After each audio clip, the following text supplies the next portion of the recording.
नमस्कार, मैं कमलेश कबीर आपका एक बार फिर स्वागत करता हूं इस नए एपिसोड में। आज के इस एपिसोड में हम दिल्ली के विधानसभा चुनाव की समीक्षा करेंगे और आज हमारी पार्टी होगी कांग्रेस पार्टी। जिस तरीके से दिल्ली के विधानसभा चुनाव परिणाम आए तो कांग्रेस पार्टी के बड़े नेता जो है वो खुश नजर आते हैं और कुछ नेता जो है वो बड़े अंदर से बड़े दुखी है। तो खुश कौन है? जो केंद्र की इकाई के नेता है। और दुखी कौन से हैं? जो दिल्ली की इकाई के नेता है।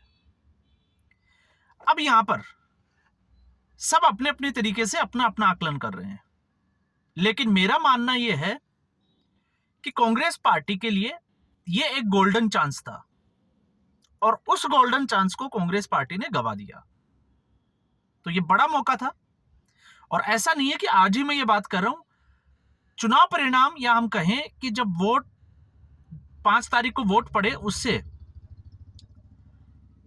पहले ही मैंने जो है वो इसके ऊपर बात की थी और मैं लगातार ये कहता आ रहा हूं जब सारा मीडिया ये कह रहा था कि कांग्रेस पार्टी 12% से 15% के लिए वोट शेयर के लिए अपना चुनाव लड़ रही है और कांग्रेस पार्टी लगभग जो है वो 10-12 सीटों के ऊपर सीमित हो गई है। तब भी मैंने कहा था कि कांग्रेस पार्टी जिस तरीके से अपनी कैंपेनिंग की शुरुआत की थी और जिसके बाद में राहुल गांधी दिल्ली में 2 दिन तक लगातार रैलियां करने से बच गए थे या हम कहें कि रैलियां नहीं की थी, तब भी मैंने कहा था कि कांग्रेस पार्टी जो है वो लगभग अपना वोट शेयर दुगना कर सकती है, इससे ज्यादा नहीं कर पाएगी। और आप देखिए चुनाव परिणाम ठीक उसके आसपास ही आए हैं। सीट की हम बात कर रहे थे तो सीट में हमने आकलन किया था कि कांग्रेस पार्टी बहुत ज्यादा जोर लगा दे और कोई चमत्कार हो जाए तो 1 सीट ले सकती है, लेकिन यह हमारे आकलन का एक हिस्सा था। अब हम आते हैं जब चुनाव परिणाम आया तो उसके बाद में जहां कांग्रेस पार्टी में खुशी की लहर है, उसके कारण भी आपको मैं बता दूं। कारण यह है कि एक हरियाणा विधानसभा चुनाव परिणाम का हिसाब बराबर हुआ। कल भी मैंने बात की थी हरियाणा विधानसभा चुनाव परिणाम में जिस तरीके से आम आदमी पार्टी ने सीटें मांगी, कांग्रेस पार्टी 5-6 सीटों का ऑफर लेके गई, बात नहीं बनी। राहुल गांधी उस वक्त विदेश चले गए थे, तमाम कारण थे उसके। लेकिन जब कांग्रेस पार्टी चुनाव हार गई, भारतीय जनता पार्टी की पूर्ण बहुमत की सरकार बनी, तो एक आकलन ये निकल कर आया कि कुछ सीटों पर हार जीत का जो मार्जिन है वो ठीक उतना ही है जितना आम आदमी पार्टी का वोट शेयर है। तो अंदाजा यह लगाया गया कि आम आदमी पार्टी और अगर कांग्रेस पार्टी साथ चुनाव लड़ती तो उन सीटों पर कांग्रेस पार्टी को नुकसान नहीं होता और ऐसी स्थिति में शायद कांग्रेस पार्टी भारतीय जनता पार्टी की सरकार बनने से उसको रोक लेती। तो अब दूसरी बात आ जाती है दिल्ली की। तो दिल्ली विधानसभा में ठीक वही स्थिति उलट हो गई कांग्रेस पार्टी, क्योंकि इस बार जो है वो कांग्रेस पार्टी उसने गठबंधन की कोशिश की, आम आदमी पार्टी ने पहले ही मना कर दिया और लगभग 14 ऐसी सीटें थी जिसमें हार जीत का मार्जिन और कांग्रेस पार्टी का वोट शेयर जो है वो लगभग बराबर सा था। और उन सीटों में आप राजेंद्र नगर की बात कर सकते हैं, इसके अलावा इनके जो देवेंद्र यादव है आई थिंक उनकी सीट बादली की बात कर सकते हैं, और भी अरविंद केजरीवाल की खुद की नई दिल्ली की सीट की हम बात कर सकते हैं, बाबरपुर की हम बात कर सकते हैं। ये वो सीटें हैं जहां पर हार जीत का जो अंतर है वो लगभग बराबर सा था। तो ऐसी स्थिति में तो हम कह सकते हैं कि कांग्रेस पार्टी ने अपना हिसाब जो है वो बराबर कर लिया। दूसरा,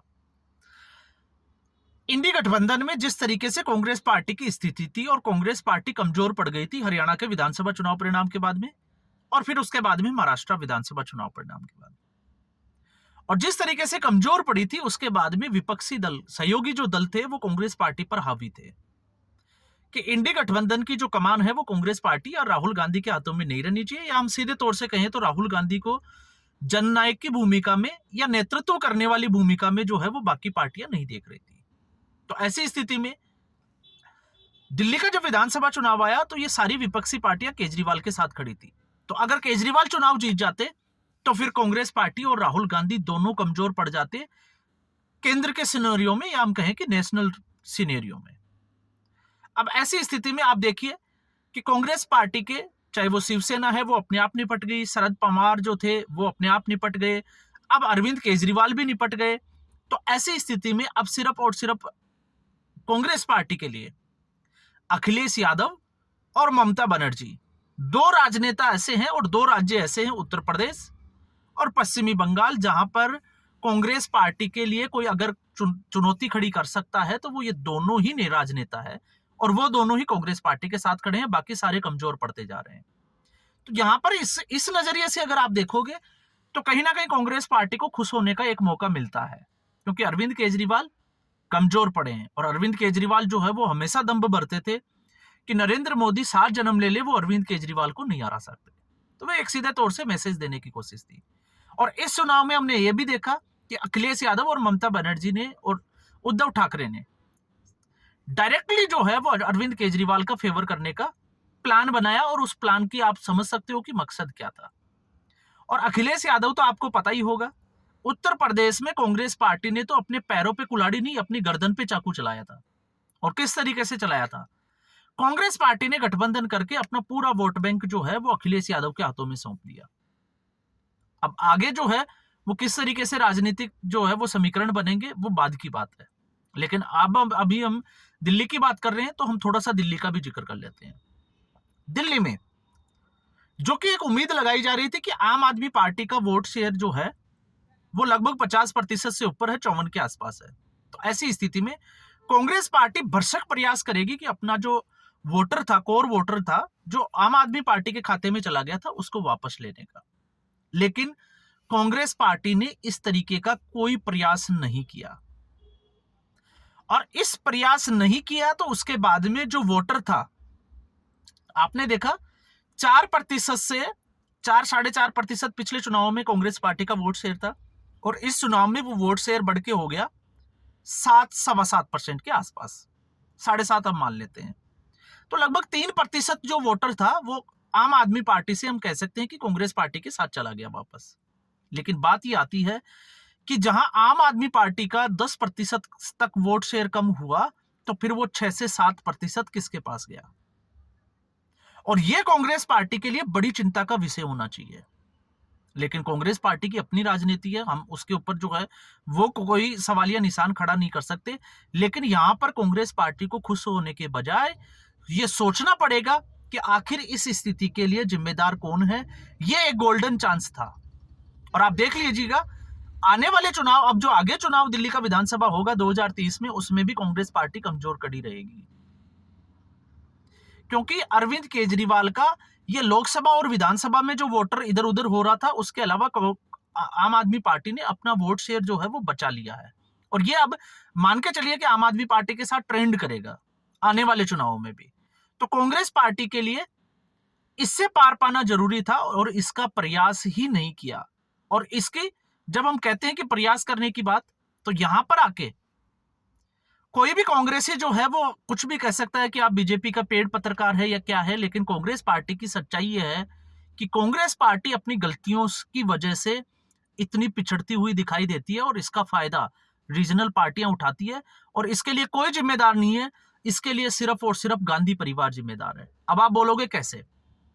जब विधानसभा चुनाव परिणाम आ रहा था और 11 बजे के आसपास अगर कोई मीडिया पर्सन प्रियंका गांधी वाड्रा को यह पूछता है कि आपका चुनाव के रिजल्ट पे क्या कहना है, और जब प्रियंका गांधी वाड्रा, जिसको एक हो हल्ला मचाया गया इस पूरे देश में कि प्रियंका गांधी वाड्रा के आने के बाद कांग्रेस ये कर देगी वो कर देगी, कांग्रेस ने क्या किया वो आप सबने देख लिया। लेकिन उनका एक इमेच्योर सा स्टेटमेंट कांग्रेस पार्टी की नैया डुबाने के लिए बहुत है।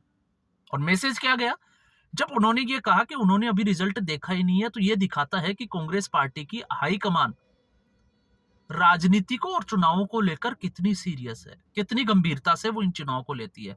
तो इसमें कतई कोई दोष नहीं है कि कांग्रेस पार्टी में राहुल गांधी या गांधी परिवार चुनावों को गंभीरता से लेता है, क्योंकि उनको लगता है कि नरेंद्र मोदी के बाद में, या हम कहें कि भारतीय जनता पार्टी के बाद में नेशनल लेवल पे अगर कोई विकल्प है जनता के सामने, वो तो सिर्फ और सिर्फ जो है वो कांग्रेस पार्टी है, और बिल्ली का भाग का छिक्का जो है वो कभी ना कभी टूट ही जाएगा।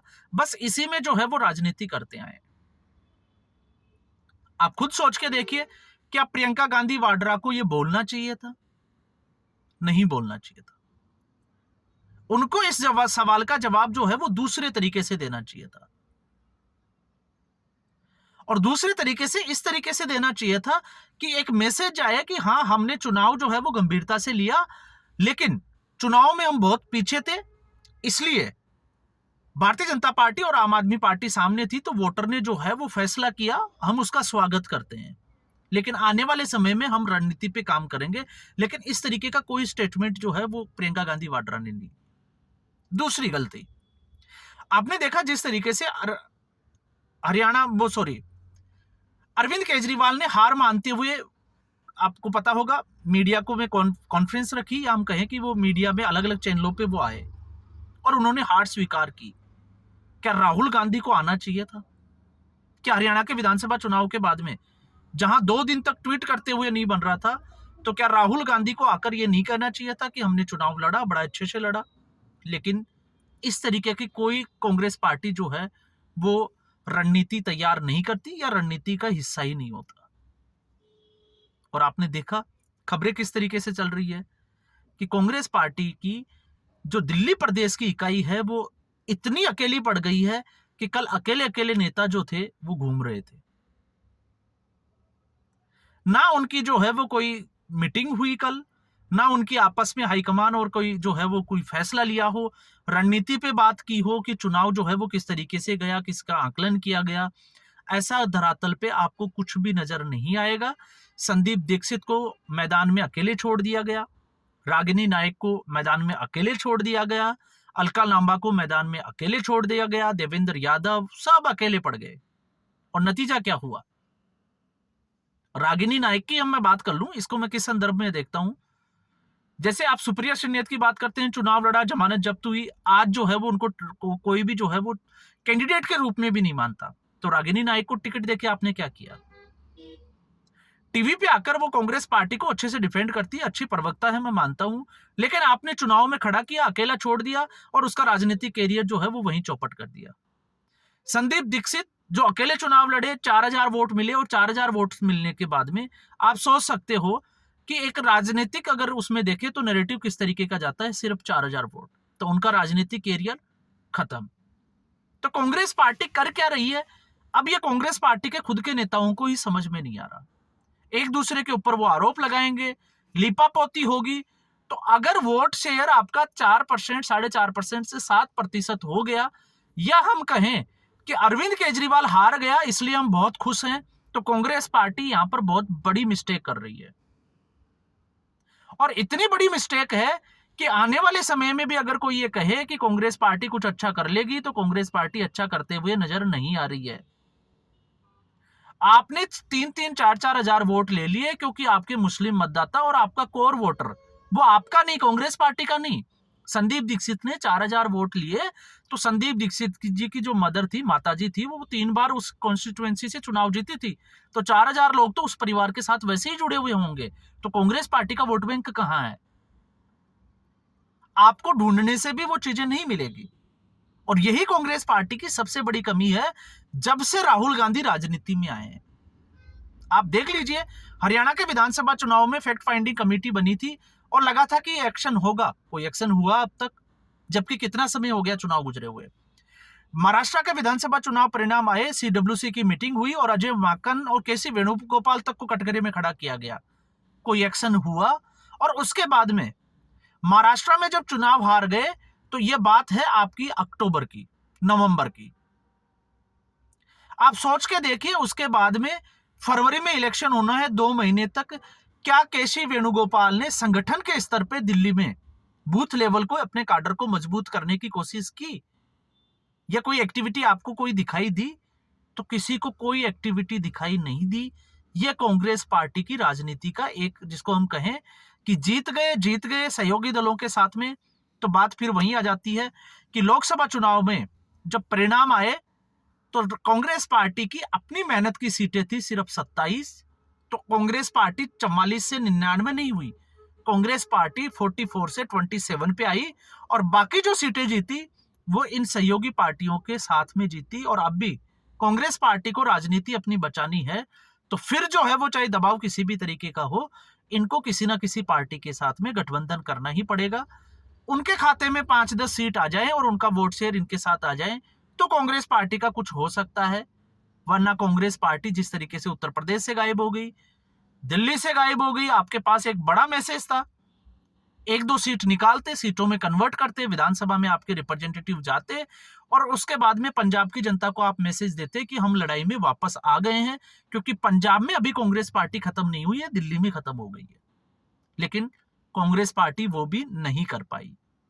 तो कांग्रेस पार्टी गोल्डन चांस था, मैं फिर कहूंगा, मैंने पहले भी ये इसी टैगलाइन के साथ वीडियो बनाया था, लेकिन गोल्डन डक पे आके भी अगर खुश है तो भाई इनको खुश रहने दो, इस पार्टी का कुछ भी नहीं हो सकता।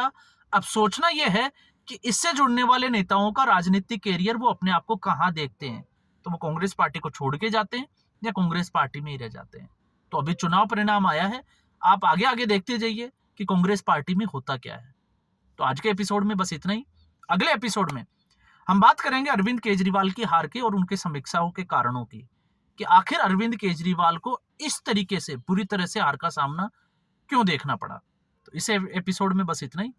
अगर आपको वीडियो पसंद है, वीडियो को लाइक करें, शेयर करें, चैनल जरूर सब्सक्राइब करें। धन्यवाद।